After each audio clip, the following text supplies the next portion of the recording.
success. Unacademy Combat. Compete, crack, conquer. A challenging gate contest engineered to give you an experience like none other. Where you put your knowledge to test and battle it out with a test. To bring out the best in you, Unacademy Combat is the most competitive, gamified contest for gate till date, with the best of the questions by best educators. with detailed video solutions from top educators right after each contest. Combat live with peers to get real-time rankings and win big. Participate in every contest to improve your ratings. Challenging contests every fortnight or alternate Sunday.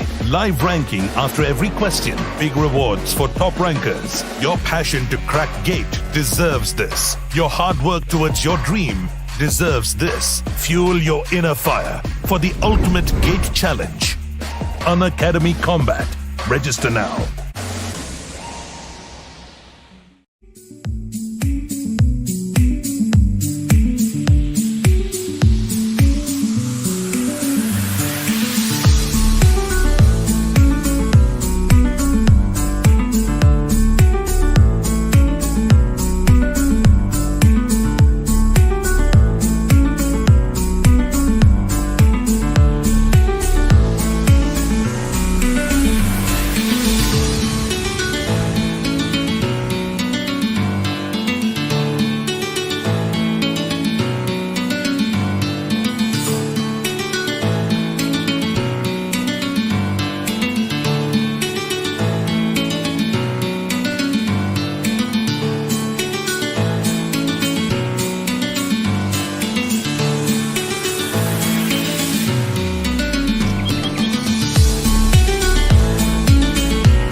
So hello everyone and welcome to Unacademy. My voice is clear, please let me know.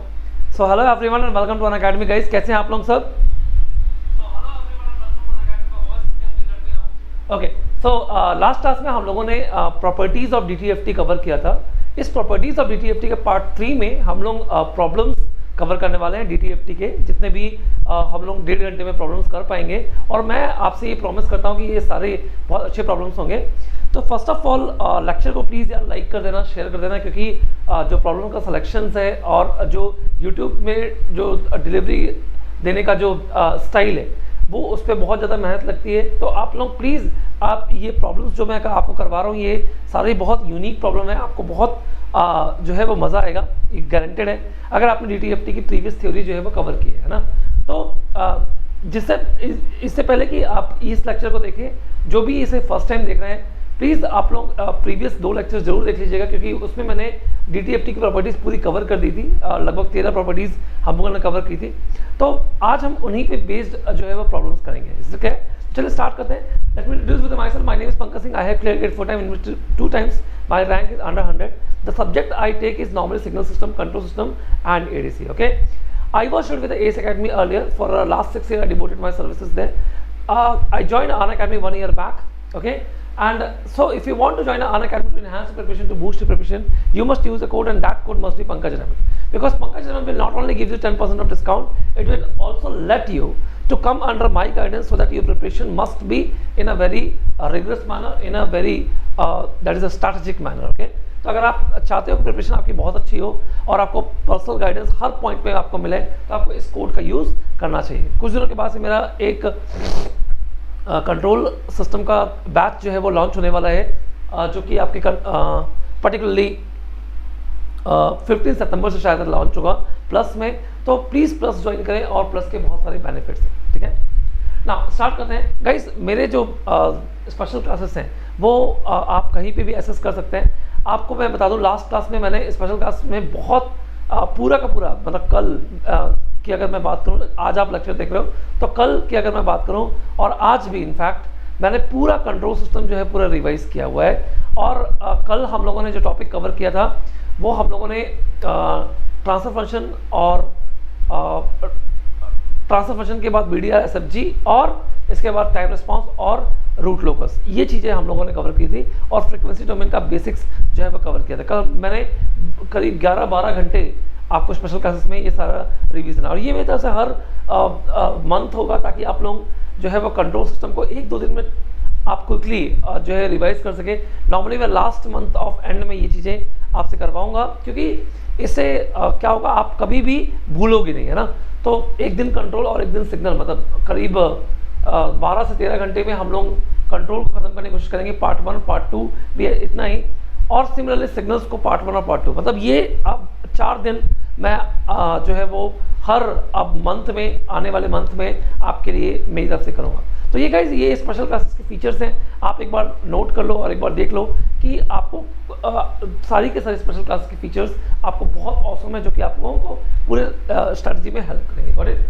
Now बात करते हैं कि अगर आपने plus class नहीं किया, तो plus course नहीं ज्वाइन किया, तो प्लीज़ प्लस ज्वाइन करिए, क्योंकि प्लस जो है वो अन अकेडमी की तरफ से ये बहुत एक ऑसम प्लान है, जो कि सब्सक्रिप्शन के थ्रू ही मिलता है आपको.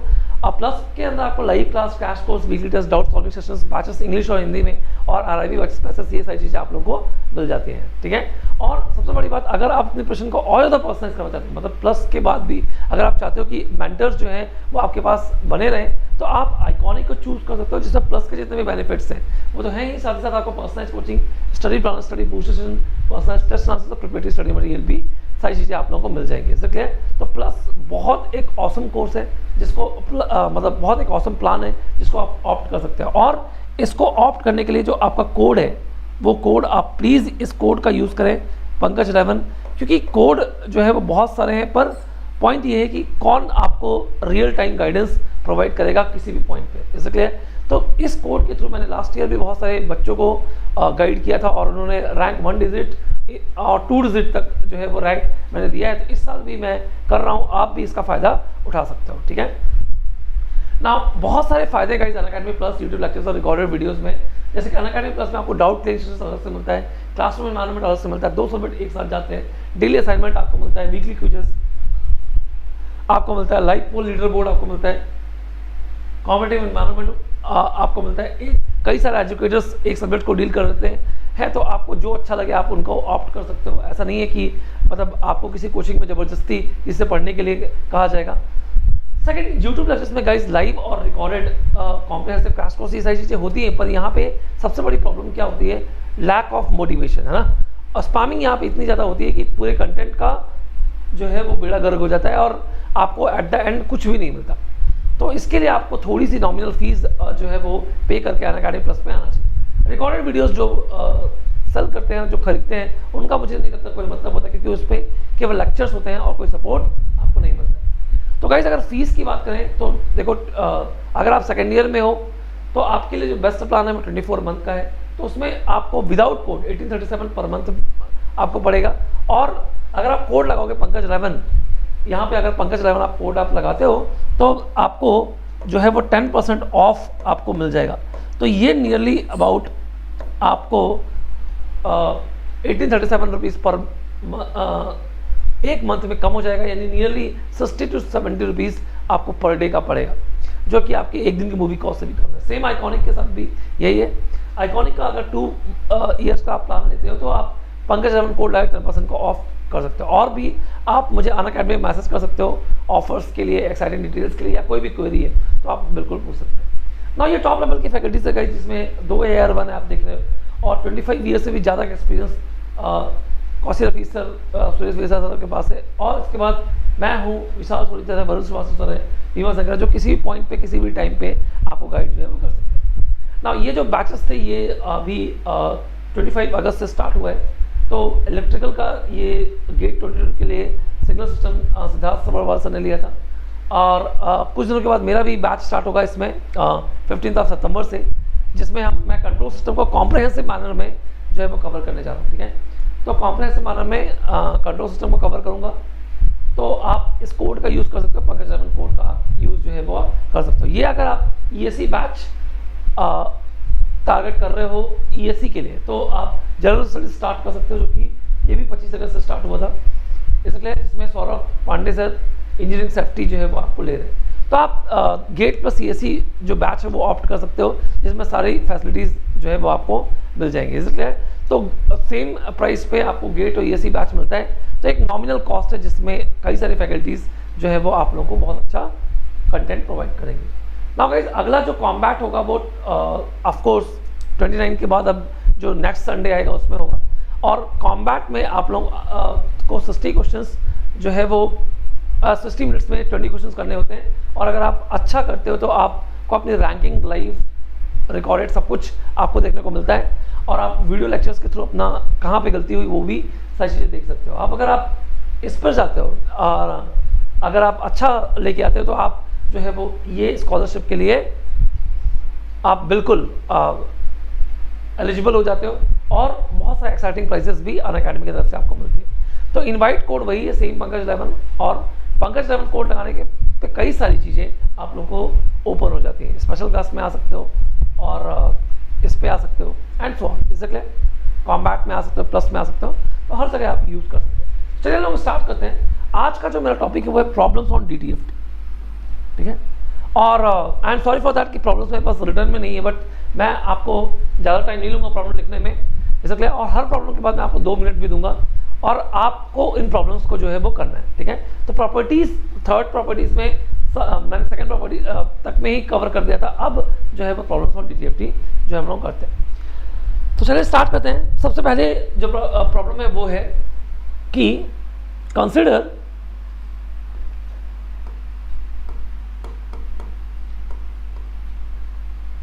a frequency response given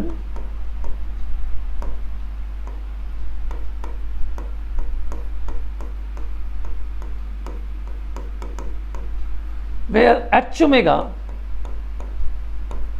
is basically sine 3/2 omega, sine of 3 omega by 2 upon sine of omega by 2 e to the power minus of j omega, e to the power minus of j omega d। तो ये basically हम लिखते इस form में है, h e to the power j omega d। ठीक है, h e to the power j omega d, ये इस फॉर्म में है। then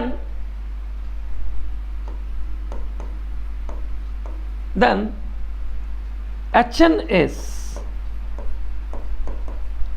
a causal plus stable,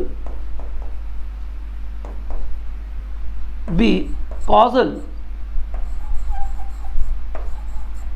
and unstable,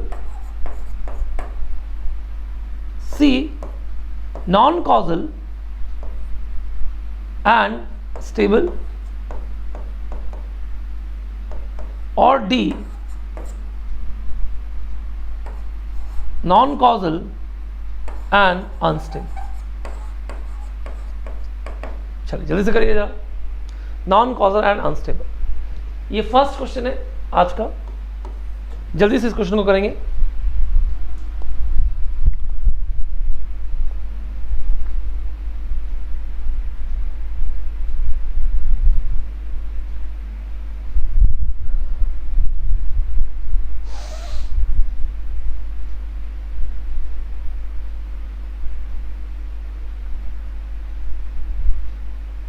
Make it fast.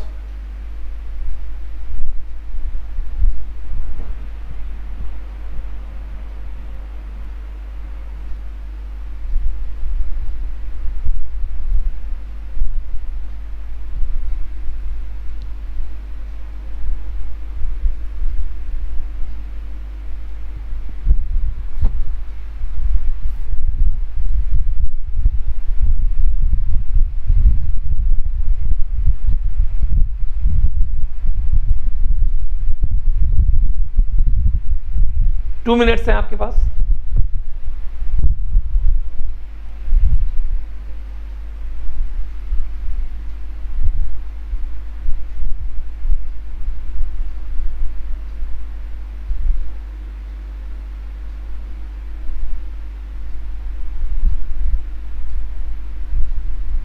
चलिए देखिए ध्यान से।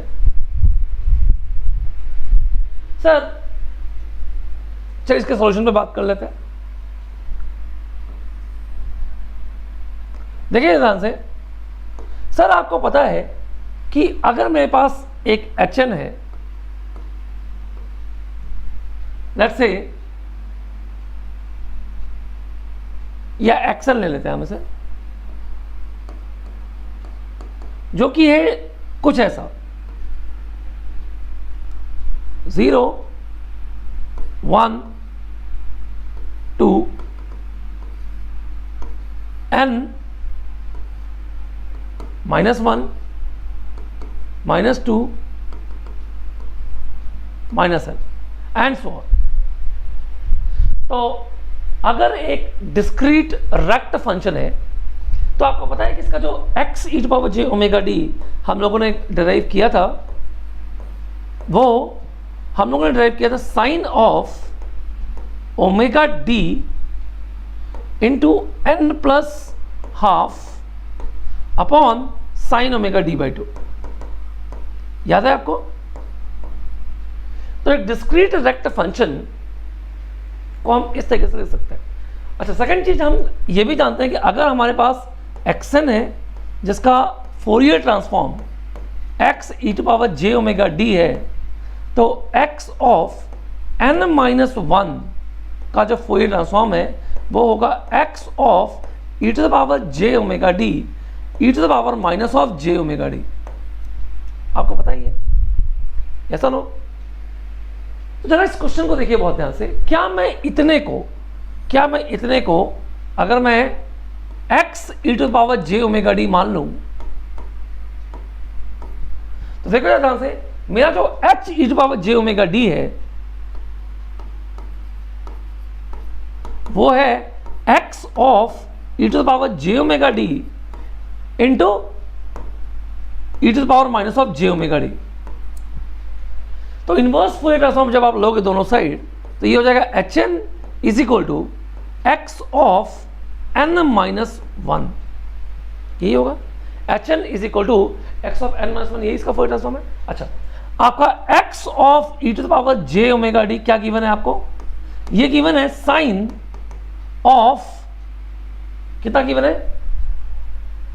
ω_d into 3/2 upon sine of ω_d/2। जब आप इससे इसको कंपेयर करिए जरा, तो n+1/2 कितना गिवन है? n+1/2 गिवन है 3/2 के बराबर। तो n की वैल्यू गिवन हो जाएगी कितनी? 3/2 - 1/2, मतलब n की वैल्यू हो जाएगी दैट इज 1।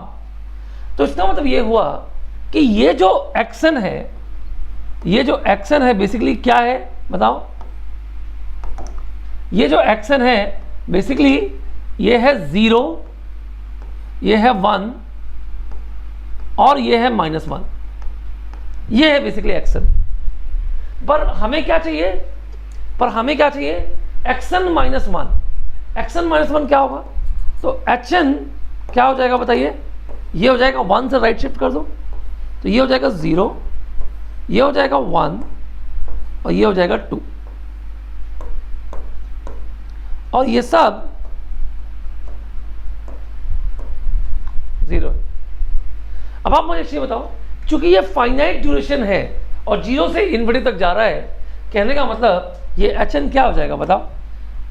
hn जो होगा वो देखो, ये होगा कॉजल,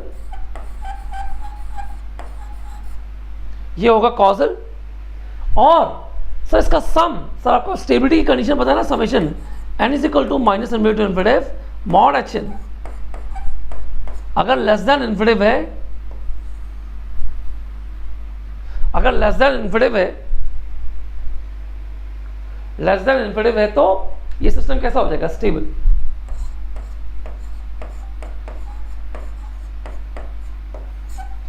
ये सिस्टम कैसा हो जाएगा? स्टेबल सिस्टम हो जाएगा, ऐसा ना? तो ये पर्टिकुलर सिस्टम जो होगा वो स्टेबल होगा और कॉजल है। तो what's the correct answer? Correct answer is a, correct answer is a, so causal and stable. ठीक है, चलिए सेकंड की बात, सेकंड क्वेश्चन की बात कर लेते हैं। Second question, problem 2। मेरा जो प्रॉब्लम 2 है वो ये है कि let given x e to the power j omega d is equal to cos cube of 3 omega d.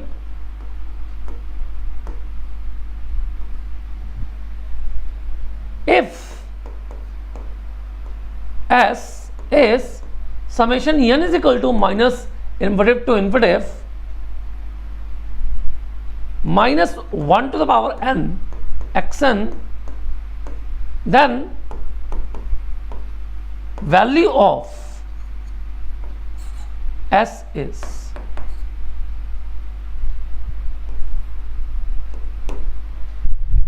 Question को बहुत ध्यान से पढ़िए। अगर मैंने एक सम डिफाइन किया है जो कि है summation n is equal to minus infinity minus 1 to the power n into xn, then the value of s is what? अगर x e to the power j omega d cos cube 3 omega d है, 2 minutes फिर से, 2 minutes फिर से, कमाल।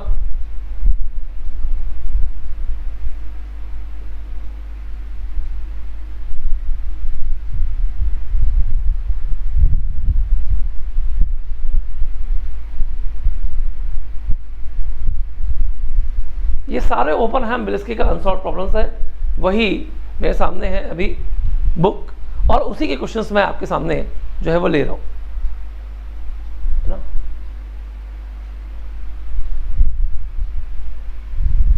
और ओपनहैम बिलिस्की अपने आप में बहुत एक बेहतरीन बुक है, जिसको आप कहिए कि उससे आप DTFT अच्छे से पढ़ सकते हो, जेट ट्रांसफॉर्म भी अच्छे से पढ़ सकते हो। लेकिन उसके बाद आपको अगर डिजिटल फिल्टर्स वगैरह ये सारी चीज़ों पे अच्छे से एक्सपर्टीज लेना है, तो आपको जो सब्जेक्ट जो आपको यूज़ करना चाहिए, बुक यूज़ करना चाहिए, वो है जॉन जी प्रोएकिस। प्रोएकिस एक बहुत अच्छी बुक है DSP के लिए, है ना? प्रोएकिस से आप DTFT और जेट ट्रांसफॉर्म भी पढ़ सकते हैं, पर ओपनहैम के क्वेश्चंस बहुत अच्छे हैं। करेंगे भाई, इस क्वेश्चन का आंसर क्या होगा?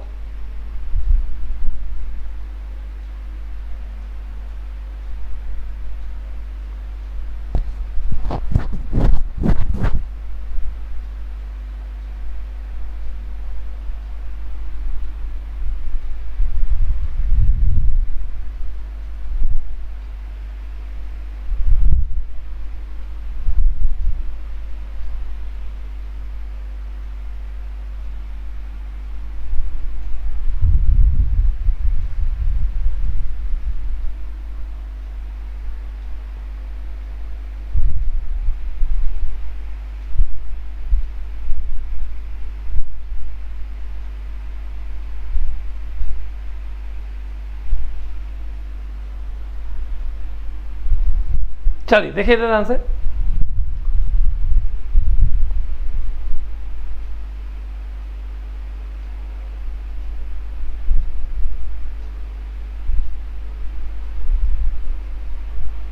देखो सर ध्यान से देखें प्लीज। सॉल्यूशन, सर आपको पता है कि अगर हमारे पास लेट्स से x e to the power j omega D का फॉर्मूला क्या होता है बताओ? वो होता है summation n is equal to minus infinity to infinity xn into e to the power minus of j omega D of n। यही होता है, यस नो? अगर मैं ओमेगा डी की वैल्यू पाई पुट कर लूं, सोचो जरा, तो ये क्या हो जाएगा? x of e to power j pi कितना होगा? It is summation n is equal to minus invert to infinity xn, ये यहां पे हो जाएगा e to power minus of j pi n।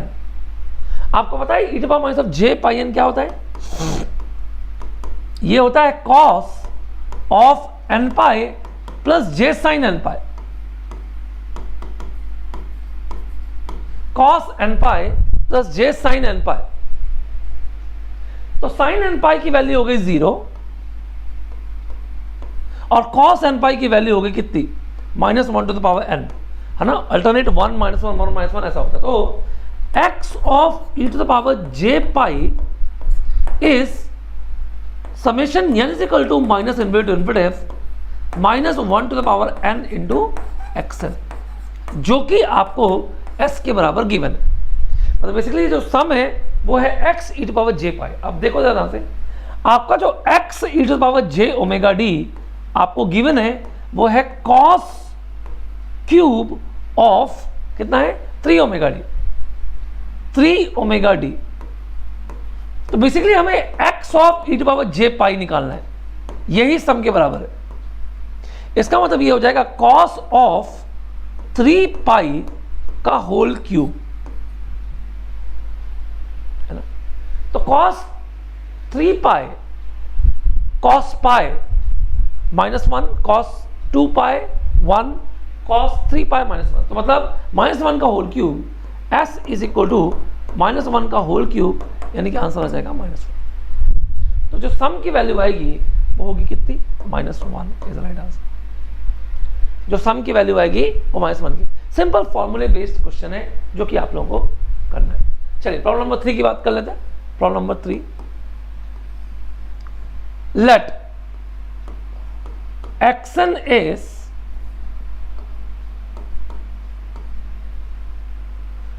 is sine of pi by 4n upon pi n cos of pi by 2n, pi by 2n, let me check, yes,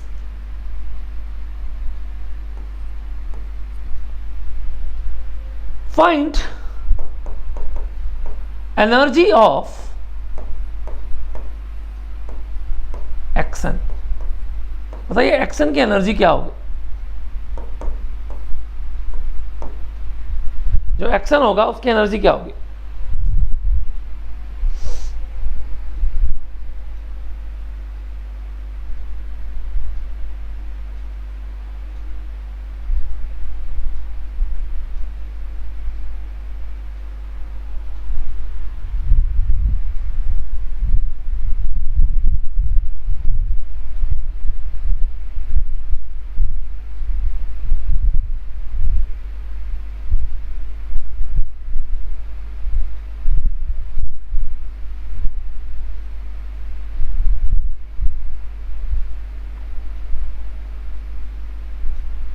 Yes, what is the energy of xn? Sin pi by 4n by pi n cos pi by 2n की energy आपसे पूछिए।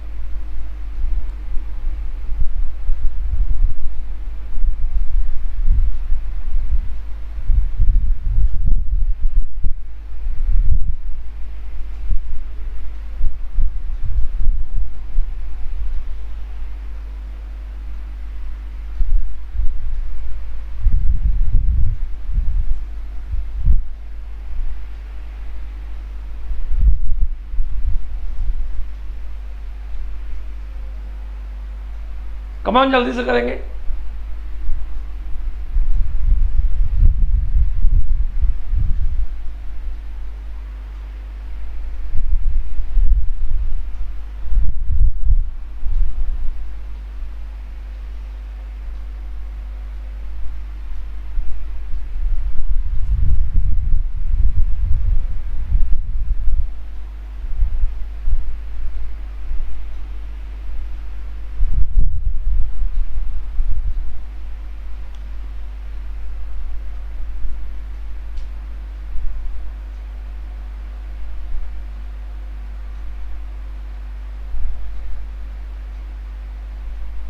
देखिए ध्यान से sir, आपको पता है कि अगर मैं एक सिंपल एक एक्शन लूं जो कि है x n into cos of omega not n, तो हमको पता है कि ये फ्रीक्वेंसी शिफ्टिंग थ्योरम से h e to the power j omega d क्या हो जाएगा, h e to the power j omega d जो होगा वो होगा 1/2 x of e to power j omega d minus omega not और plus 1/2 x of e to power j omega d plus omega not, ये because of frequency shifting.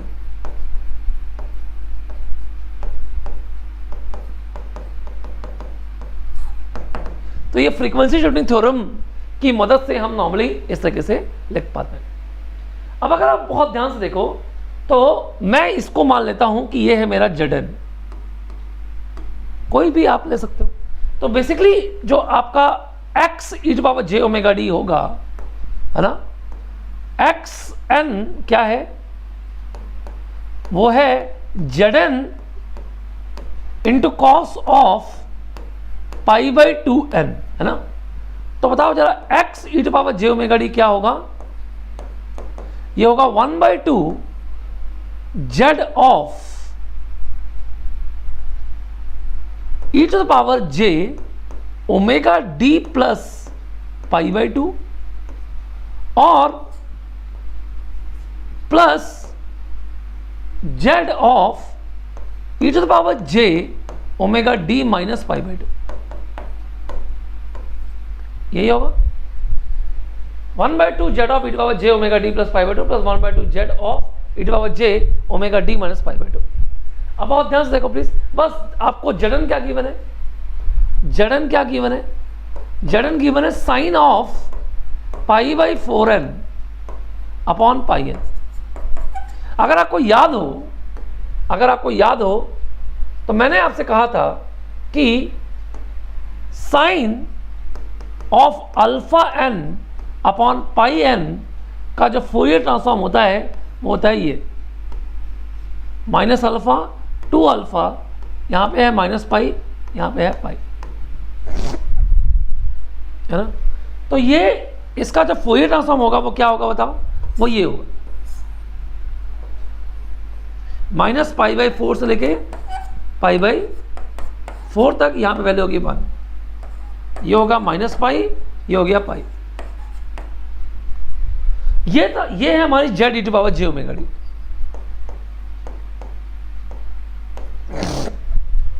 पर हमें basically क्या चाहिए, इस स्पेक्ट्रम को π/2 से इधर शिफ्ट कर दो और π/2 से इधर शिफ्ट कर दो और 1/2 का मल्टीप्लिकेशन कर दो, तो जो स्पेक्ट्रम होगा ये π/2 से इधर शिफ्ट होगा और π/2 से इधर शिफ्ट होगा। तो सेंट्रल फ्रीक्वेंसी क्या आएगी, π/2 माइनस π/4 और यहां पे आ जाएगा 3π/4। सेम यहां पे भी यही होगा,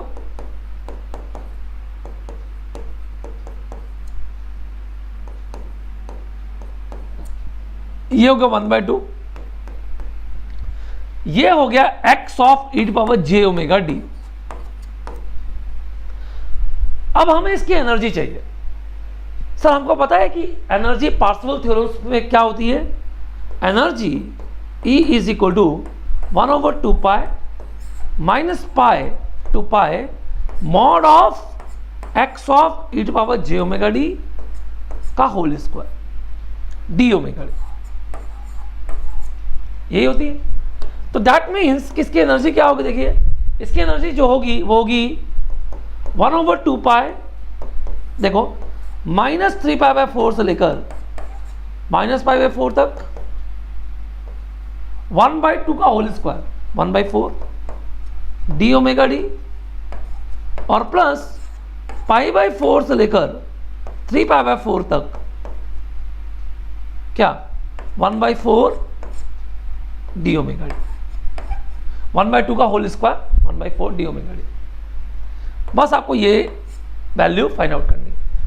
देखो जरा 3π/4 माइनस π/4, 2π/4 मतलब π/2 ये हो गया, 1/4 इंटू π/2, 1/4 इंटू π/2, तो कितना आ जाएगा 1/2π इंटू 2 इंटू π/2 इंटू 1/4, यानी एनर्जी आ जाएगी 1/8 जूल। एक बार प्लीज कैलकुलेशन चेक कर लीजिएगा। देखो ये हो जाएगा π/2 इंटू 1/4, π/2 इंटू 1/4, ऐसा 2 बार है, ये भी यही होगा, तो 2 इंटू π/2 इंटू 1/4, तो 2π से 2π कैंसिल हो जाएगा, 1/8 जूल इसकी एनर्जी आ जाएगी। तो इस सिग्नल के अंदर जो एनर्जी है वो है 1/8 जूल। कैलकुलेशन प्लीज एरर देख लीजिएगा, सिर्फ कॉन्सेप्ट को आप जो है वो पकड़िए। अगला प्रॉब्लम करते हैं, problem number 4, it's one of the beautiest problem. Consider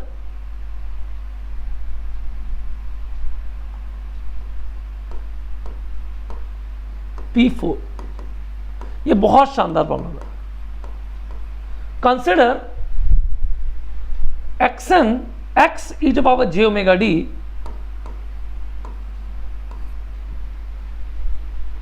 which is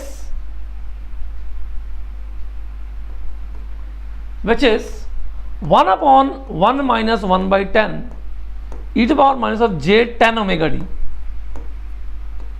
and y e to power j omega d which is the 1/1 plus 1/2,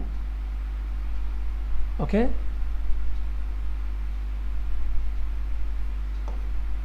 e to the power j 2 omega d.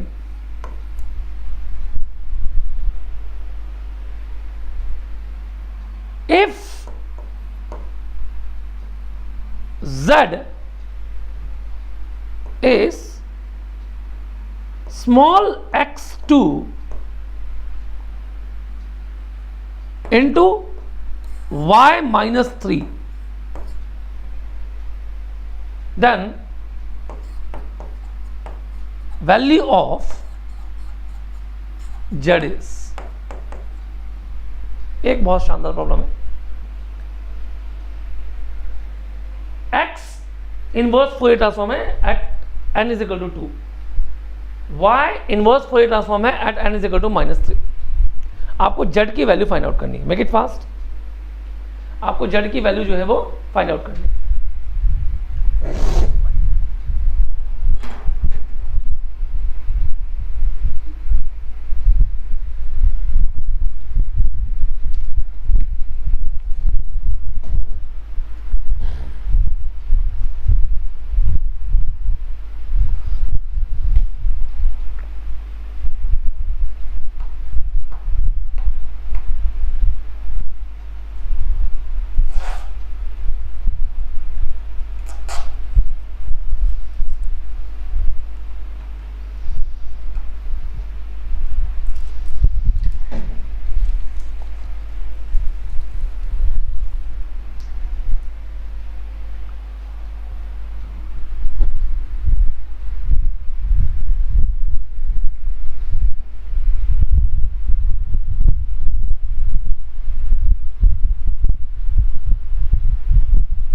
करेंगे भाई।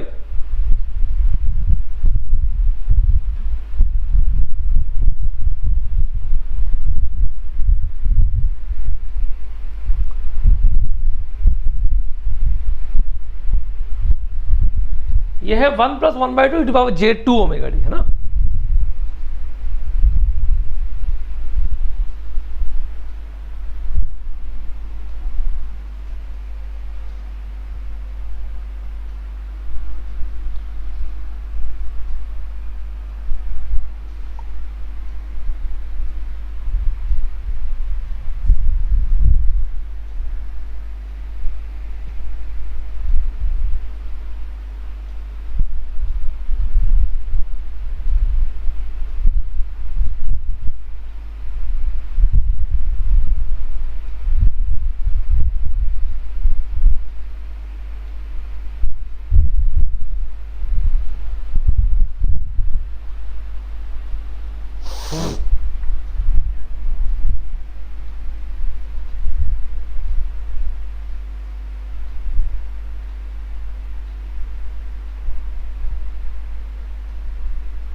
देखिए ध्यान से देखिए जरा इस क्वेश्चन को। देखो आपको x e to power j omega d क्या गिवन है, कलर चेंज कर लेते हैं। x e to power j omega d क्या गिवन है, यह है 1 upon 1 minus 1 by 10 e to power minus of j 10 omega d. अब एक बात आप समझिए प्लीज सर, अगर मैं ये कह दूं कि मेरे पास एक एक्शन है जिसका फोरियर ट्रांसफॉर्म है x of e to the power j omega d, तो what is the Fourier transform of x of n by l। आपको पता है कि इंटरपोलेशन प्रॉपर्टी यहां पे लग जाएगी, टाइम स्केलिंग, तो ये हो जाएगा x of e to power j l omega d. उल्टा सोचिए, x of e to power j l omega D का इनवर्स फोरियर ट्रांसफॉर्म क्या हो जाएगा, x of n by l। तो स्टार्ट करते हैं। तो 1 upon 1 minus 1 by 10 e to power minus of j omega D का इनवर्स फोरियर ट्रांसफॉर्म था 1 by 10 to the power n into un। बिल्कुल सही बात है, 1 by 10 to the power n into un। अच्छा, तो इसका अगर मैं यहाँ पे 10 का मल्टीप्लाई कर रहा हूँ, मतलब 1 अपॉन 1 माइनस 1 बाई 10 और e to power minus of j 10 omega d कर रहा हूँ, तो मुझे बताइए क्या हो जाएगा। अगर omega t l omega t में रिप्लेस होगा तो n बाई एल में रिप्लेस होगा। दैट मीन्स कि ये हो जाएगा 1 by 10 of n by 10 u of n by 10। That means इसका जो एक्शन होगा वो होगा 1 by 2 to the power n by 10 और u ऑफ n बाई 10। ये पहला इनवर्स फोरियर ट्रांसफॉर्म आपके पास आएगा। क्या होगी इसकी वैल्यू 2 पे, वो हम देख लेंगे थोड़ी देर से, बट पॉइंट इज दैट दूसरा क्या था sir, y to power j omega d भी इसी तरीके से कुछ गिवन था। ये था 1 अपॉन कितना 1 plus of 1 by 2 e to power j2 omega d, शायद यस j2 ओमेगा डी। हमें इसका इनवर्स फोरियर ट्रांसफॉर्म जो है वो चाहिए j2 ओमेगा डी। तो जरा एक चीज बताओ सर, अगर मैं आपसे कहूं कि अल्फा एन un है तो इसका इनवर्स फोरियर ट्रांसफॉर्म क्या होता है, 1 upon 1 minus of alpha e to power minus of j omega d. सही बात है सर, यहां पे प्लस है लेकिन यहां पे माइनस है। अगर अल्फा की वैल्यू आप 1/2 स्ट्रेट अवे पुट कर देंगे तो गलत हो जाएगा ना, यहां पे प्लस है यहां पे माइनस है। तो मैं इसे थोड़ा सा सिंप्लीफाई करता हूं, तो ये हो जाएगा 1 upon 1 minus of minus 1/2 e to the power. अब आप ध्यान से देखिए, क्या मैं इसको ऐसा लिख सकता हूं कि minus of minus omega d और इंटू 2, चेक करना please, into j of course. क्या मैं इसको ऐसा लिख सकता हूं। अब आप मुझे एक चीज बताओ, देखो ये तो माइनस 1/2 NUN होता, देखो अगर यहां पे ये प्लस ओमेगा डी होता तो इसका इनवर्स फोरियर ट्रांसफॉर्म कितना होता, minus 1/2 to the power NUN। बिल्कुल सही बात है, लेकिन होल्ड ऑन, यहां पे माइनस ओमेगा डी। आपको पता है कि एक्सन का फोरियर ट्रांसफॉर्म क्या होता है, x e to power j omega d. तो मुझे अगर x माइनस n का फोरियर ट्रांसफॉर्म चाहिए तो ये हो जाएगा x of e to power minus j omega d. आप समझ रहे हो, यानी अगर ओमेगा डी को माइनस ओमेगा डी से रिप्लेस करोगे तो आपको यहां पे n को माइनस n से रिप्लेस करना पड़ेगा। अभी क्वेश्चन खत्म नहीं हुआ, अभी भी ये सर यहां पे 1 होना चाहिए था, कमान, लेकिन यहां पे 2 है, मतलब ये 2 ओमेगा डी है, कमान ये 2 ओमेगा डी है। दैट मीन्स कि what n/2 and u of minus n/2, n/2 u of minus n/2। That means कि yn की जो वैल्यू आएगी वो होगी minus 1/2 to the power minus of n/2 और u of minus of n/2, ये होगा। मैं एक बार फिर से बोल देता हूँ, देखो ध्यान से सर, ये स्टैंडर्ड फॉर्म में नहीं है, स्टैंडर्ड फॉर्म ये होता है alpha n UN। Sir standard form बनाने के लिए मैंने यहाँ पे माइनस और माइनस कर दिया, तो ये माइनस इतना फैक्टर अल्फा आ गया, अल्फा की वैल्यू माइनस 1/2 आ गई। अब आपको यहाँ पे एडजस्ट करना है, देखो ध्यान से, ओमेगा डी यहाँ पे निगेटिव होना चाहिए, पर ओमेगा डी तो पॉजिटिव है, तो यहाँ पे हम माइनस साइन, देखो आप ध्यान से देखना, सॉरी सर ध्यान से देखो, ये माइनस साइन इसके साथ चला गया, ओमेगा डी भी माइनस है, आप 2 को यहां पर रख लो, चलो 2 को यहां पर रख लो तो यहां पे जे आ जाएगा केवल, ठीक है। अब आप देखो यहां पे ओमेगा डी पहले माइनस है और फिर 2 से मल्टीप्लाइड भी है, तो माइनस है तो यहां पे माइनस एन भी आ जाएगा, यहां पे एन जो होगा वो माइनस एन से रिप्लेस हो जाएगा, तो माइनस एन हो गया, माइनस एन हो गया। अब चूंकि यहाँ पे 2 है तो यहाँ पे n/2 हो गया, यहाँ पे n/2 हो गया, क्लियर।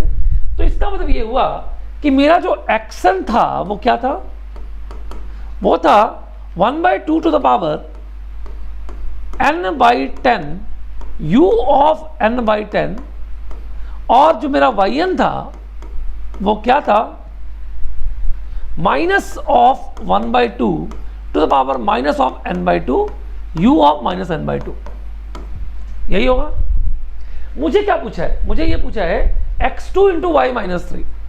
सर एक z ले लेते हैं जो कि है x2 इंटू वाई माइनस 3। चलो जरा 2 पुट करो, जब आप 2 पुट करोगे, आंसर तो आपको पहले से ही पता था, जब आप 2 पुट करोगे तो ये हो जाएगा 1/5। Sir u 1/5 not defined, u हमेशा इंटीजर वैल्यू में डिफाइन होता है, 1 2 3 4 5, मतलब ये वैल्यू स्ट्रेट अवे 0 आ जाएगी, आंसर तो 0 आएगा ही। पर मैं ये चाहता हूँ कि y माइनस 3 जरा एक बार निकालना, n की वैल्यू अगर आप माइनस 3 यहाँ पे पुट करोगे तो माइनस ऑफ माइनस मतलब प्लस 3/2 हो जाएगा, और फिर से u ऑफ 3/2 वैल्यू 0 आ जाएगी, मतलब ये भी वैल्यू 0 है, ये भी वैल्यू 0 है, तो z की वैल्यू 0 ही होगी, ये तो सत्य बात है। पर क्या हमें फील हुआ कि एग्जैक्टली सीक्वेंस क्या होगी। देखो इसकी अगर आप सीक्वेंस की बात करें तो ये आ जाएगा 1 कॉमा, सर कितने जीरोस आएंगे, इंटरपोलेशन बाय 10 है, तो ऐसे 0 0 0 अप टू 9 टाइम्स 0 आएंगे, 9 टाइम्स 0 आएगा, और जब n की वैल्यू आप 10 पुट करोगे तो वैल्यू आ जाएगी 1/2, फिर से 9 टाइम्स 0 आएगा, 9 टाइम्स 0, और फिर आएगा 1/4 एंड सो ऑन। ये सीक्वेंस ये होगा। अच्छा ये वाला सीक्वेंस क्या होगा, n की वैल्यू फर्स्ट ऑफ ऑल ये किधर होगा, एंटी कॉजल होगा, ये प्योर एंटी कॉजल है, ये सीक्वेंस प्योर एंटी कॉजल होगी, आप समझ रहे हो। एंटी कॉजल का मतलब ये होगा कि -1 -2 -3 -4 ही इसके लिए डिफाइन होगा। तो जब आप 0 पुट करोगे तो वैल्यू तो 1 आएगी, जब आप -1 पुट करोगे तो वैल्यू आ जाएगी 0, -2 पुट करोगे तो देखो -2 हो गया +1, तो ये u1 की वैल्यू हो गई 1, यहाँ पे -2 पुट करो तो ये हो गया 2/2 हो गया 1, मतलब कि इसकी जो सीक्वेंस आएगी ना वो कुछ ऐसी आएगी। देखो ये आ गई 0, इसके बाद इस साइड आएगा सीक्वेंस, सॉरी पहले आएगी सीक्वेंस 1, इसके बाद फिर आएगा 0, और फिर आएगा सर -1/2 टू द पावर 1, मतलब कि -1/2। इसके बाद देखो 3 पुट करोगे, अगर आप 3 पुट करोगे तो यहाँ पे -3 पुट करोगे आप, जब आप n की वैल्यू -3 पुट करोगे तो ये हो जाएगा -3/2, वैल्यू आ जाएगी 0। जब आप -4 पुट करोगे तो -4 u2 की वैल्यू आ जाएगी 1, -4 यहाँ पे पुट किया तो +4 हो गया, और +4 डिवाइड बाई 2 यानी कि -1/2 का होल स्क्वायर, तो अगली वैल्यू क्या आ जाएगी 1/4। अब अगली वैल्यू क्या आ जाएगी, पक्के से 0 आएगी, फिर अगली वैल्यू क्या आ जाएगी बताओ सर, इसकी पावर 3, इसकी पावर 3 मतलब -1/8, और इस तरीके से ये सीक्वेंस बढ़ती जाएगी। आप समझ रहे हो, ये सीक्वेंस ऐसी होगी। तो हमें सीक्वेंस जो है वो निकालना था, सिंपल वैल्यू आप याद रखना, u जो है वो नॉन इंटीजर वैल्यूज जो है वो डिफाइन नहीं है, u नॉन इंटीजर वैल्यू जो है वो डिफाइन नहीं है, ठीक है। चलिए अब हम कुछ कन्वोल्यूशन के प्रॉब्लम्स करते हैं। तो प्रॉब्लम्स ऑन कन्वोल्यूशन,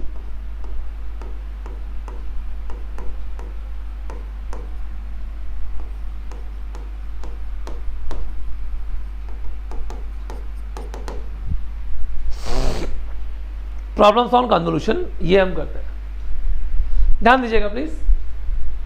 सर कौन सा प्रॉब्लम नंबर था, पहले तो वो देख लेते हैं। प्रॉब्लम नंबर 4, प्रॉब्लम नंबर 5 की बात करते हैं। देखो ध्यान से, सर मान लो मेरे पास एक LTI सिस्टम है और मैंने कहा आपसे कि HN जो है वो है sin π/6n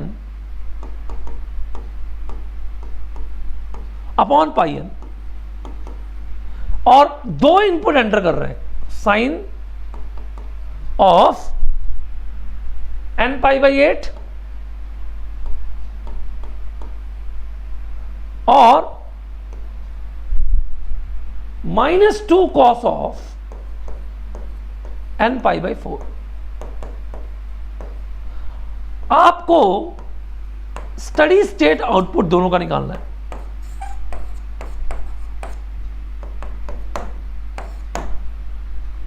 make it fast. आपको स्टडी स्टेट आउटपुट जो है वो दोनों का निकालना है।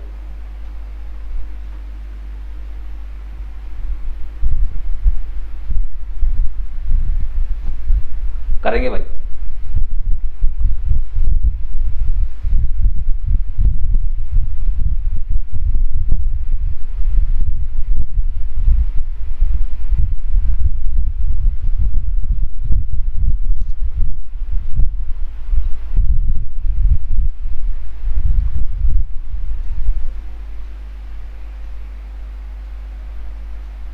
करो भाई।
करेंगे sir. Sinusoidal input to LTI system का केस है ये। Sinusoidal input to LTI system का केस है।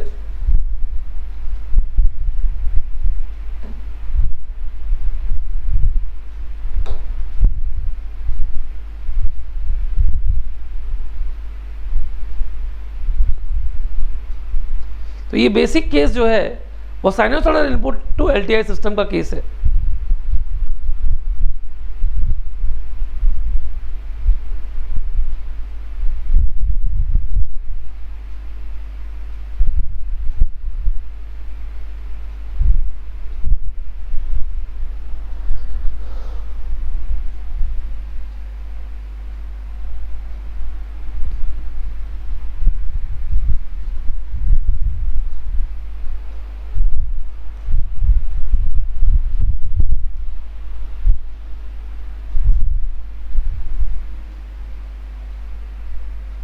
चलो देखो ध्यान से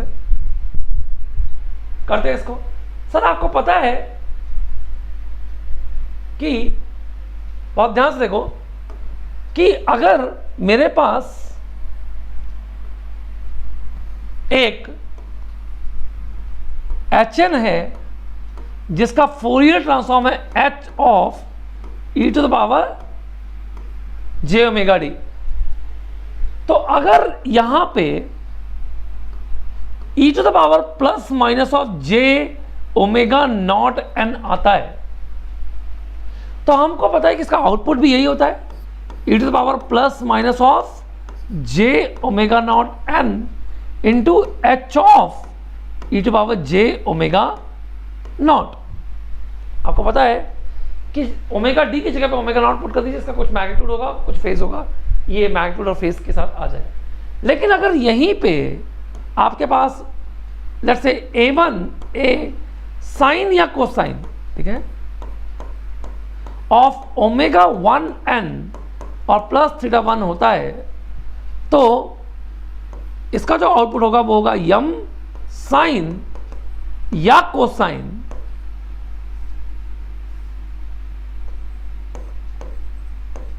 और यहां पे हो जाएगा ओमेगा 1n और प्लस P1, जहां पे बताओ m की वैल्यू कितनी है, m is a into mod h of e to power j omega d at omega is equal to omega 1, और φ की वैल्यू कितनी है बताओ, it is a θ1 plus angle h of e to power j omega d at omega is equal to omega 1।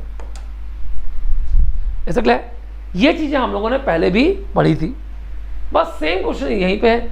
अगर आप इस question को देखें बहुत ध्यान से तो हमारे पास जो HN गिवन है वो है sine pi by 6n upon pi n। आपको पता है कि इसका जो रिस्पॉन्स होता है वो ये होता है -π/6 से लेकर π/6 तक। कोई फेज नहीं है यहाँ पे, कोई फेज नहीं है यहाँ पे। तो अगर मैं आपसे कहूं कि मेरे पास एक दो इनपुट है, लेट्स से एक है कौन, साइन π/8n और -2 cos π/4n, तो बहुत ध्यान से देखिए प्लीज, π/8 पे मैग्नीट्यूड डिफाइन है ना, π/8 तो यहां आएगा, π/8 कहां आएगा बताइए, π/8 यहां आएगा, ये होगा π/8। और क्या π/4 पे मैग्नीट्यूड डिफाइन है? नहीं, π/4 पे मैग्नीट्यूड क्या है, 0। तो मुझे एक चीज बताओ, इसका मैग्नीट्यूड कितना है, 1। तो इनकमिंग मैग्नीट्यूड कितना है, 1, सिस्टम का मैग्नीट्यूड है 1, दैट मीन इसकी ये प्योर पास हो जाएगा, मतलब बाहर क्या आ जाएगा, साइन π/8n। ना इसका फेज है ना इसका फेज, इसलिए नेट फेज 0 होगा। पर π/4 पे इसकी वैल्यू कितनी है, 0, और ये है -2, यानी कि 0 इंटू -2 आंसर कितना हो जाएगा, 0। तो दैट मीन्स कि आपका y1n ही आएगा, y2n नहीं आएगा, है ना? तो यानी कि बेसिक ये एक लो पास फिल्टर है जो कि π/8 को पास करेगा लेकिन π/4 को पास नहीं करेगा, π/4 को पास नहीं करेगा, ऐसा ना। तो ये बेसिक जो है वो कहानी है जो कि आप लोग जो है वो इसे ध्यान से समझे। इसी पे बेस्ड एक और क्वेश्चन था जो कि गेट में आया हुआ था। Consider problem number 6, consider HN which is equal to 4√2 when n is -2n2 and -2√2 when n is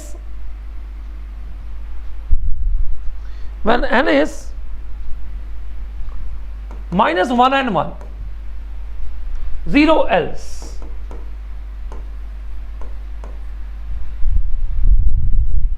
Is it clear? 0 else. If a complex exponential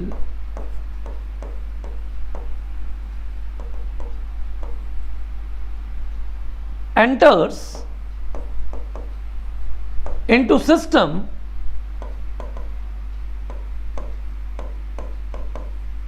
whose period is 8, then find power of output. That is one of the very awesome problem.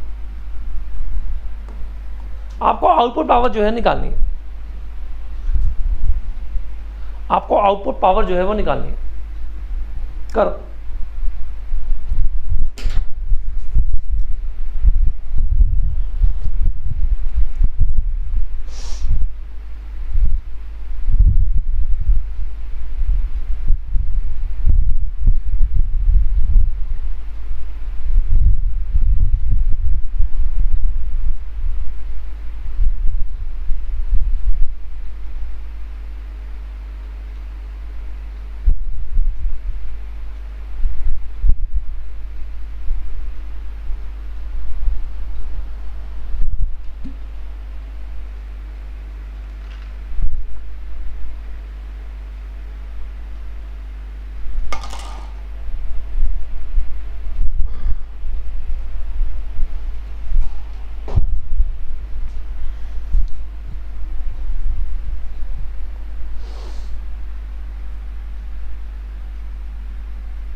करेंगे भैया, बहुत awesome problem है ये।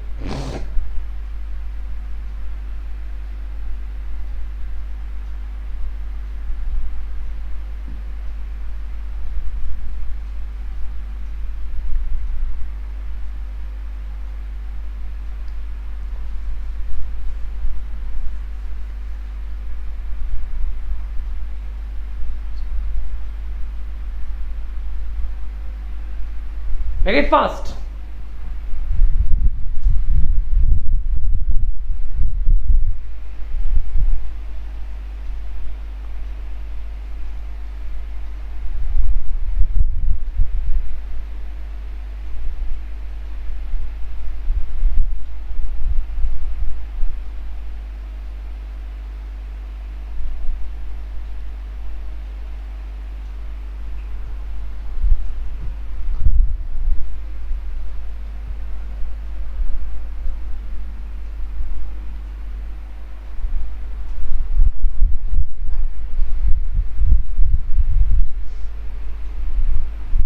देखिए, क्या आप HN को plot कर सकते हो? क्या आप HN को प्लॉट कर सकते हो? ऑफ कोर्स, सी है, जरा HN प्लॉट करते हैं। यह है 0, यह है 1, यह है 2, एक -1 पे है, एक -2 पे है, बाकी तो सब 0 है। तो देखो जरा, 1 और -1 में -2√2 है,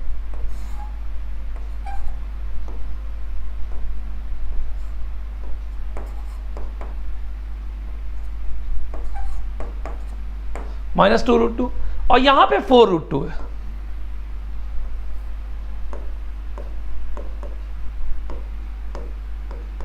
रेस्ट 0 है, ध्यान दीजिएगा। आपको लगता है कि विद रिस्पेक्ट टू 0 ये इवन फंक्शन है, रियल और इवन है। तो मुझे एक चीज बताओ, रियल और इवन के लिए फोरियर ट्रांसफॉर्म क्या होगा? रियल और इवन ही होगा। इसका मतलब ये हुआ कि अगर आपको याद हो कि मेरे पास अगर HN अल्फा बीटा अल्फा था, तो इसका फोरियर ट्रांसफॉर्म हमने क्या निकाला था, याद करिए, beta plus 2 alpha cos omega D. याद करिए जरा, अगर यहां पे मैं गामा और गामा ऐड कर देता तो plus 2 gamma cos 2 omega D. याद है आपको? यह हम लोगों ने फोरियर ट्रांसफॉर्म निकाला था, सेम एग्जैक्टली। मे बी शायद बीटा की जगह पे गामा था और गामा की जगह पे बीटा था, एंड सो ऑन, वो आप देख लीजिएगा। बट पॉइंट यही है। इसका मतलब ये हुआ कि इसका जो फोरियर ट्रांसफॉर्म होगा H(e⁻j⍵d), देखो ये 1th पोजीशन पे है, तो क्या हो जाएगा 0 plus sir -2√2 into 2 cos of omega d plus 4√2 into 2 cos 2 omega d, cos 2 omega d। तो बताओ जरा H(e⁻j⍵d) क्या हो जाएगा? H(e⁻j⍵d) जो होगा वो होगा 8√2 cos of 2 omega d minus 4√2 cos of omega d। यही होगा 8√2 cos of 2 omega d और -4√2 cos of omega d। यही इसका फोरियर ट्रांसफॉर्म होगा। अब देखो जरा ध्यान से, ये क्या कह रहा है कि if a complex exponential enters into system whose period is 8, इसका मतलब ये हुआ कि e⁻j⍵0 n एंटर कर रहे हैं। अब ω0 निकालने का तरीका उसने दिया है। आपको पता है कि किसी भी कॉम्प्लेक्स एक्सपोनेंशियल का पीरियड होता है n/2π/ωd इंटू k, यही होता है। तो अगर मैं यहां से 8 पुट कर लूं तो दैट मीन्स कि ω_d की वैल्यू कितनी हो जाएगी बताओ? 2π/8, मतलब कितना? π/4, π/4 है ना। k की वैल्यू को मान ले लो आप, ये हो गया π/4। k तो इंटीजर बनाने के लिए होता है ना, हमें ω_d तो नॉन इंटीजर ही चाहिए, π/4। दैट मीन्स कि अब कहानी क्या है? देखो, कहानी ये है कि e⁴ n एंटर कर रहा है किस सिस्टम पे, इस सिस्टम पे 8√2 cos ऑफ 2ωd और -4√2 cos ऑफ ωd, इस पर। तो बताओ बाहर क्या आएगा सर? e⁴ अगर एंटर करता है तो बाहर आता है e⁴n इंटू h e⁴ तो बस आप मुझे एक चीज बताइए, h ये h e⁴ है, तो मुझे एक चीज बताइए h e⁴ कितना होगा? ω_d की जगह पे π/4 पुट कर दो, ये कितना हो जाएगा? Minus of plus of 8√2 cos of 2 into π/4 मतलब π/2 मतलब cos π/2 की वैल्यू 0 हो जाएगी, माइनस 4√2 cos ऑफ π/4। तो बताइए जरा h π/4 कितना होगा?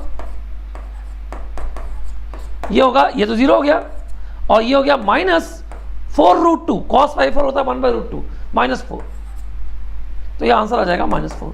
यानी कि आउटपुट आपका जो yn आएगा वो क्या आएगा बताइए? yn आएगा, ये yn है, तो yn क्या होगा?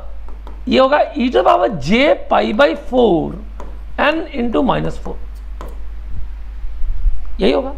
अब हमें इसका पावर निकालना है। आपको पता है किसी भी सिग्नल का पावर क्या होता है?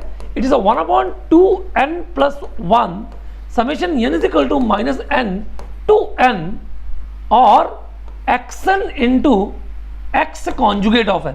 याद है आपको? हमने शुरू एकदम बेसिक्स में पढ़ा था। ये किसी भी डिस्क्रीट टाइम की पावर होती है। तो जरा इसका पावर बताइए, पावर क्या हो जाएगा? It is 1/2n + 1 summation n is -n to n, ये कितना हो जाएगा? -4 इंटू e⁴n, ये हो गया xn इंटू -4 इंटू e⁻⁻j⁴n, यही होगा। तो ये कितना हो जाएगा बताओ? पावर की वैल्यू कितनी हो जाएगी? 1/2n + 1 summation n is -n to n, यहाँ पे हो जाएगा 16, क्योंकि ये और ये तो कैंसिल हो जाएंगे। तो ये हो जाएगा 16 1/2n + 1 summation n is -n to n 1। आपको पता है कि ये किसके बराबर होता है? ये बराबर होता है with n tends to infinity, don't forget this, है ना? n टेंड्स टू इन्फिनिटी, भैया मत बोलना। तो ये किसके बराबर होता है? ये होगा 16 into 2n + 1/2n + 1 with n tends to infinity, answer is 16 what. तो जो आउटपुट पावर आएगी वो कितनी आएगी? 16 वॉट आएगी भाई साहब। आंसर इसका 16 वॉट। सर ये बहुत बेहतरीन प्रॉब्लम था।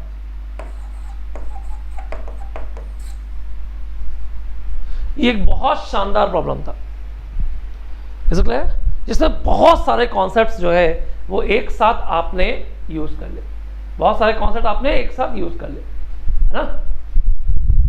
तो ये था प्रॉब्लम नंबर 6।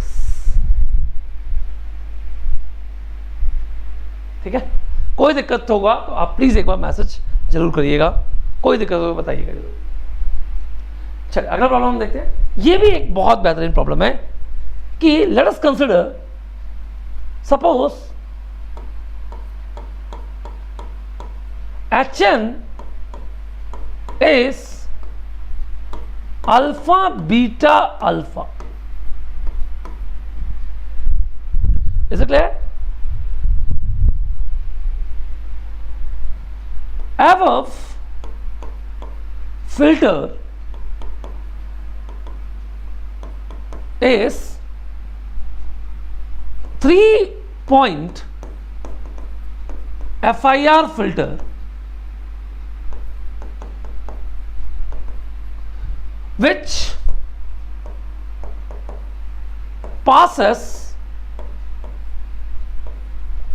passes what?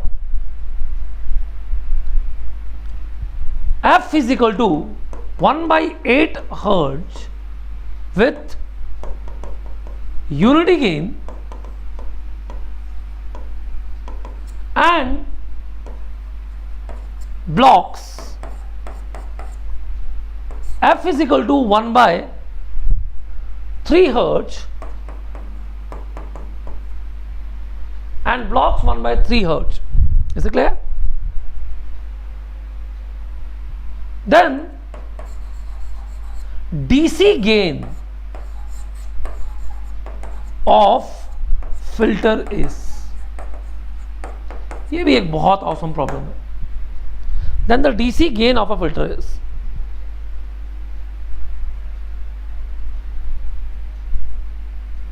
है ना?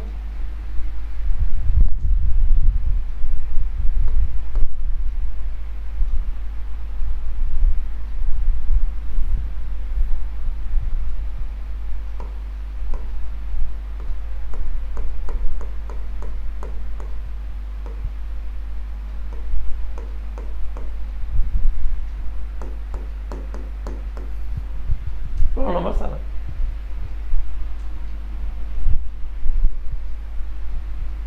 Suppose HN is alpha beta alpha.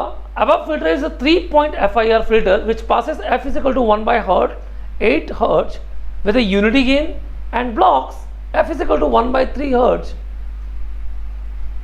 तो मतलब उस जगह पे गेन कितना होगा? 0. Then DC gain of a filter is what?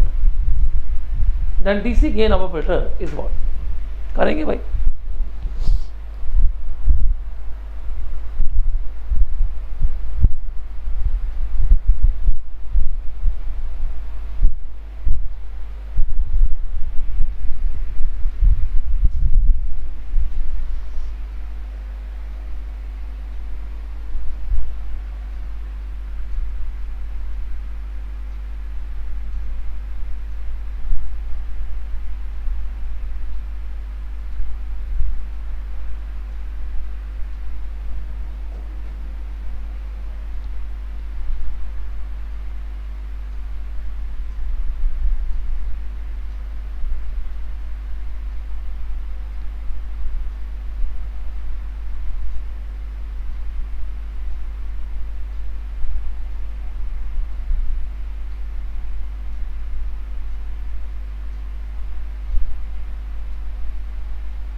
करेंगे भाई.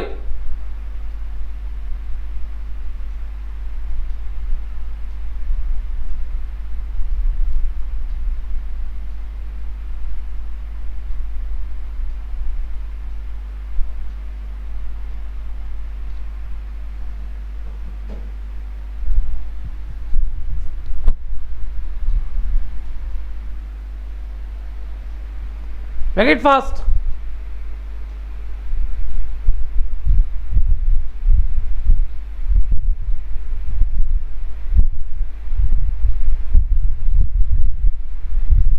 ये एक फिल्टर डिजाइनिंग का प्रॉब्लम है. ये एक फिल्टर डिजाइनिंग का प्रॉब्लम है. जल्दी से करिए.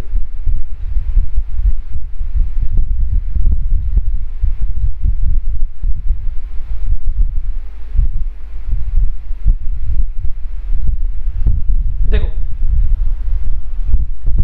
बहुत ध्यान से देखना प्लीज. सर फिर से ये देखो जरा, इसका जो h e to power j omega d होगा, अभी भी हमने बताया, ये क्या होगा? Beta plus 2 alpha cos of omega d. Beta plus 2 alpha cos of omega d. अच्छा, ब्लॉक करने का मतलब क्या है? उस जगह पे जो गेन होगा, उस जगह पे जो गेन होगा उसकी वैल्यू कितनी होगी? 1. पास करने का मतलब क्या है? उस जगह पे जो गेन होगा उस पर जो वैल्यू होगी मैग्नीट्यूड की वो होगी 1, है ना. पास करने का मान है, ब्लॉक करने का मतलब गेन क्या होगा? 0. सॉरी. तो अगर मैं इसे h of e to power j 2 pi f d put कर दूं तो ये हो जाएगा beta plus 2 alpha cos of 2 pi f d, है ना।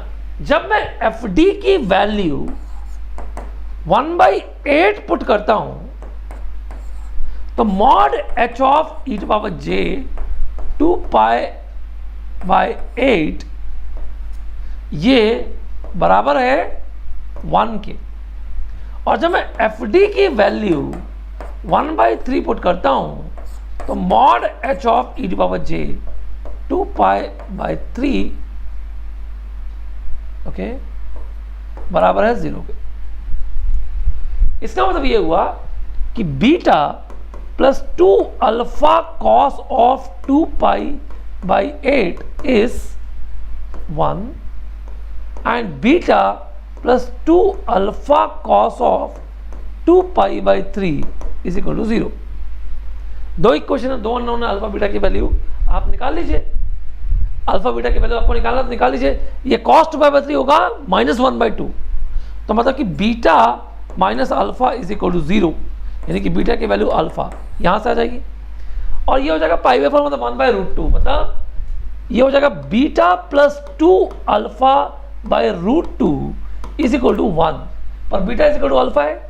दैट मीन्स कि ये √2 से √2 कैंसिल हो जाएगा, तो ये हो जाएगा alpha plus √2 alpha, √2 alpha is equal to 1, यानी अल्फा की वैल्यू कितनी आ जाएगी, वो हो जाएगी 1/1 plus √2,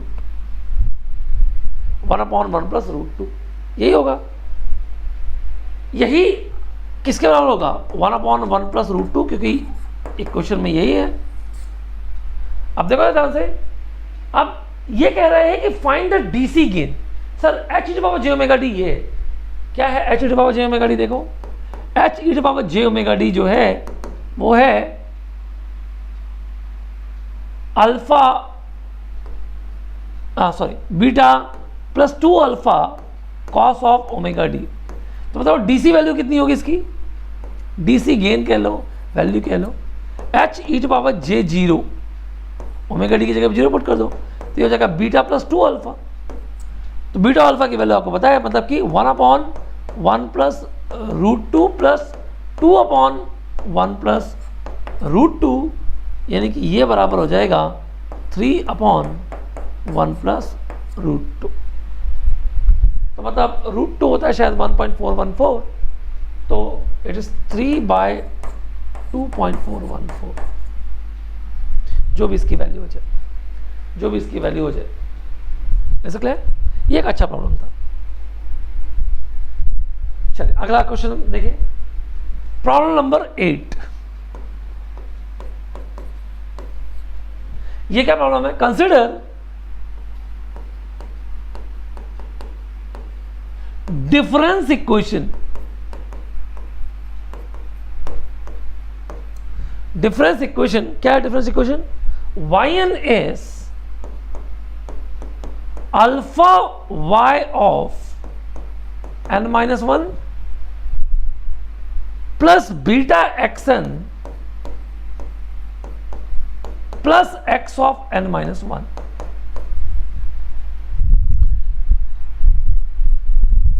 where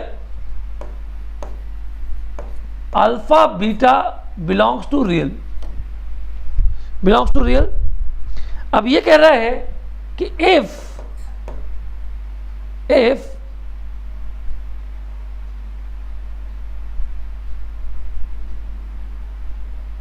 mod h of e to power j omega d is 1 for all omega d, then alpha is equal to beta a, b alpha is equal to 1 by beta, c beta is equal to 1 by alpha, sorry alpha is equal to beta square plus 1, और d alpha is equal to minus beta. What's the correct answer? Relationship between alpha and beta is, then the relationship between alpha and beta is, make it fast. if mod h of e to power j omega d is 1 for all omega d, then what is the relationship between alpha and beta? करेंगे भाई.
करेंगे भैया.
देखिए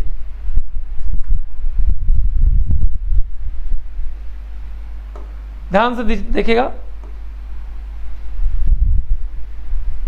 sir, YL is alpha y of n minus 1 और plus beta xn और plus xn minus 1, यही है.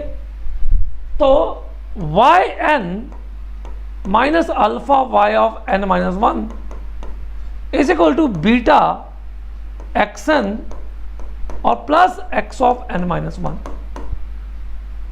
तो y e to power j omega d is into 1 minus of alpha e to the power minus of j omega d is equal to x e to the power j omega d is beta plus e to the power minus of j omega d. Is it clear? तो y e to the power j omega d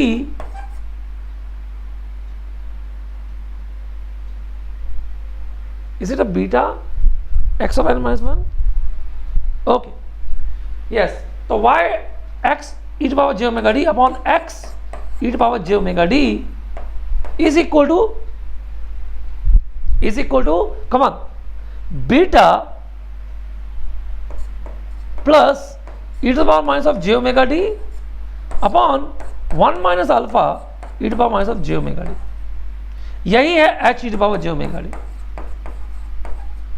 that means कि मेरा जो h e to power j omega d आया है वो आया है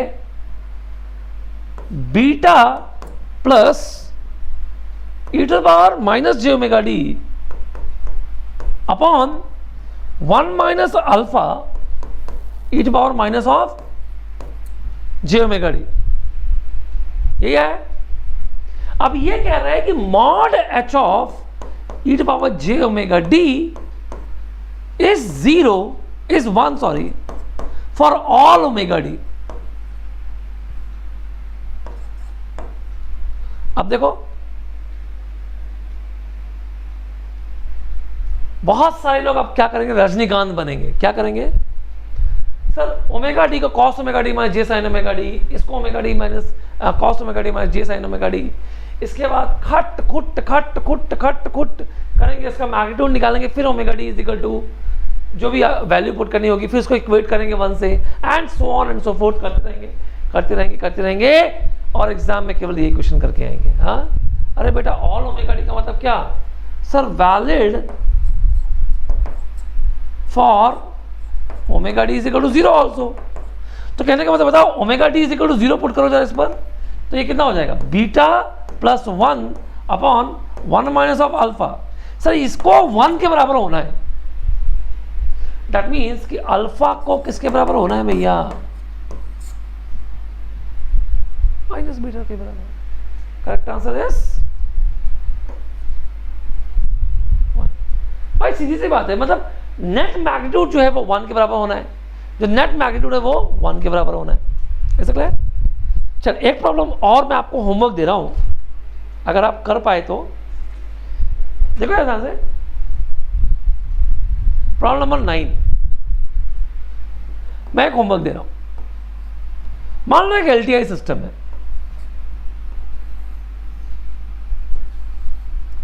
ये एक एलटीआई सिस्टम है, यहां पे एक्सन आ रहा है, यहां पे एचएन आ रहा है और यहां पे वाईएन आ रहा है। देखो ये कह रहा है कि एक्सन की लेंथ 3 है, एचएन की लेंथ 5 है, maximum value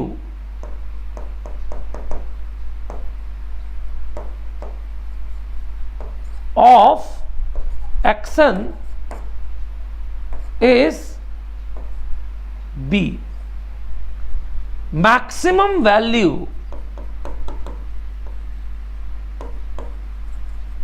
of h n is l. तो let yn has Fourier transform of y e to the power j omega d। तो इसने पूछा कि the maximum value of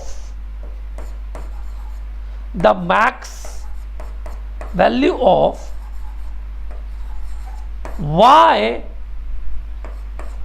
e to the power j0 may be मैं यहां पे option दे रहा हूं। Option A is 15 LB, option B is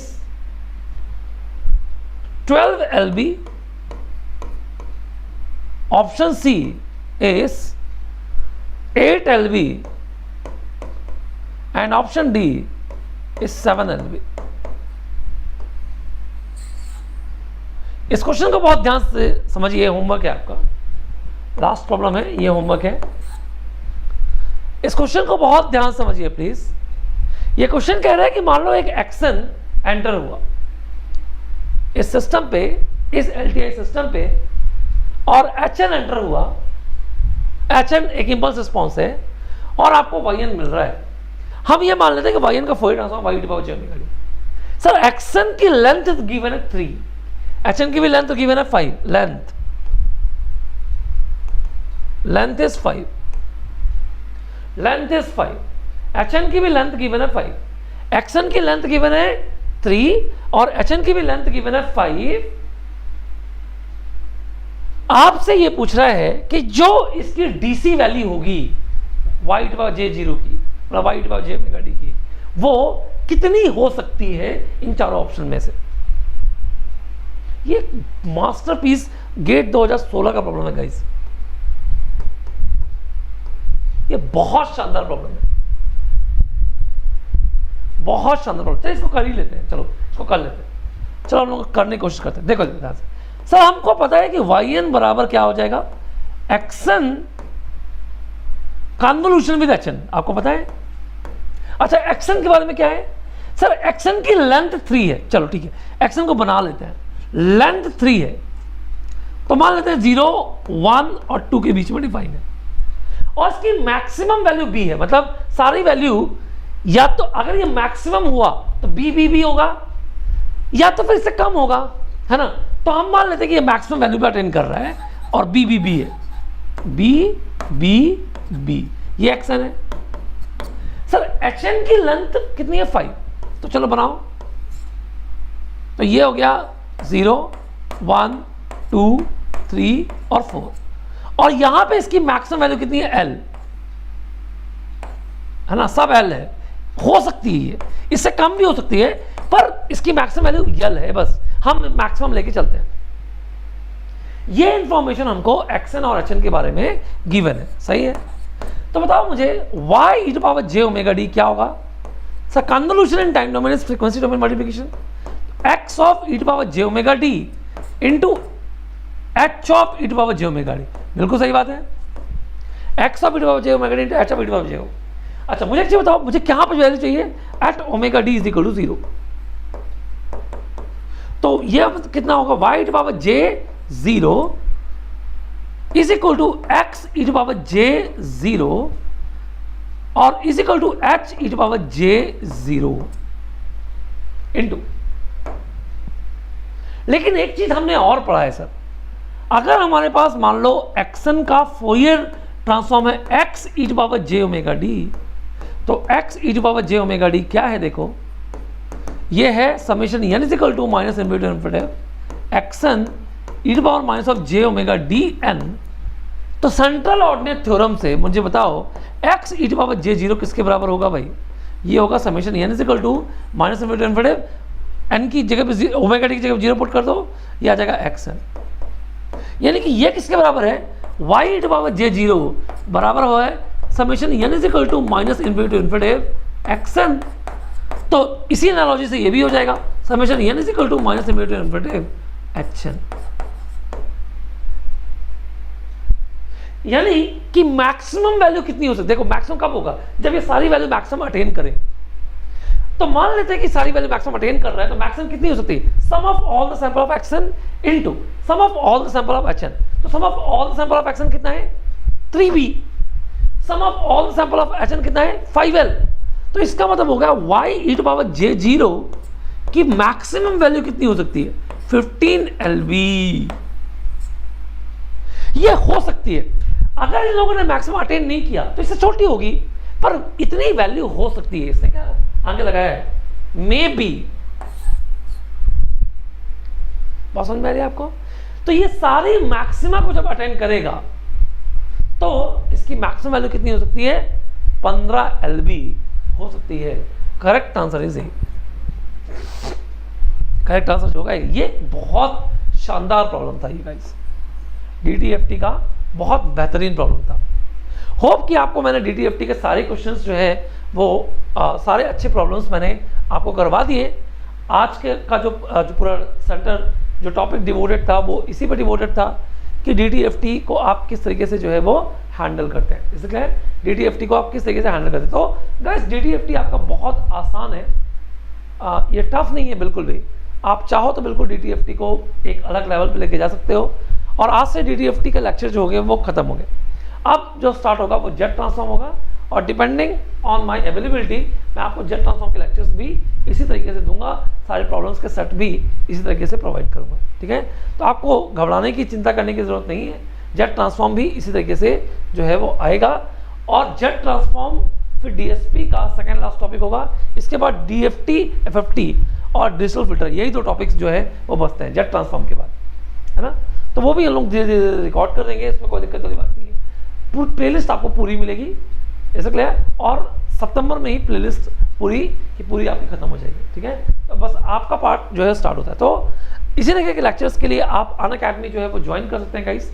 Unacademy join करने के बहुत सारे फायदे हैं। आप प्लीज़ जो है वो कोड लगाओ पंकज रायमन, क्योंकि इससे आपको मेरी गाइडेंस और मेरी प्रिपरेशन स्ट्रैटेजी जो है वो आप लोगों को मिलेगी ही मिलेगी, इसलिए ये फीसेस है। मेरे 15 सितंबर से कोर्स कॉम्प्रिहेंसिव स्टार्ट हो रहा है, आप चाहो तो रियल गाइडेंस में आप आ सकते हो। अभी मैं क्लासेस जो है वो लाइव नहीं ले पा रहा हूँ due to some family reasons, लेकिन मैं बहुत जल्दी लाइव आपके पास आऊँगा क्रैश कोर्स के साथ कंट्रोल का, इसलिए जो हम लोगों ने जो अभी सर्जिकल स्ट्राइक वाली जो क्रैश कोर्स लॉन्च की थी।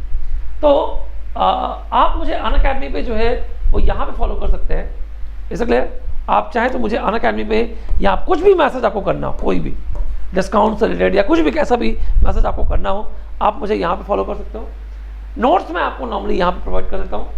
अगर मेरा कंटेंट आपको अनअप्रोप्रिएट लगा हो, कहीं किसी पॉइंट पे मैंने किसी को डिफेम किया हो या कुछ भी ऐसा, तो आप इस फॉर्म का यूज़ कर सकते हैं। डिस्क्रिप्शन में उसकी लिंक पड़ी हुई है, आप इस फॉर्म को यूज़ करिए। अगर आप इससे प्राइस भी जीत सकते हैं, क्योंकि ये हमें अपने आप को इन्हांस करने में मदद करेगा। मैं नॉर्मली आपको critics gate ECIN, Unacademy gate question और इलेक्ट्रिकल बिजनेस में मिल जाऊंगा। With this thank you very much guys, thank you. Lecture को प्लीज़ लाइक कर देना, शेयर कर देना, चैनल को सब्सक्राइब कर देना और बेल आइकन को दबा देना, इससे क्या है। और अभी कल शायद आपको मैराथन भी मिले, हालांकि वो रिकॉर्डेड फॉर्म में ही होगा स्टेट स्पेस का, तो आप स्टेट स्पेस को पूरा आप कर सकते हो। और कल से हम लोग जेट ट्रांसफॉर्म भी स्टार्ट करेंगे। So thank you very much, thank you.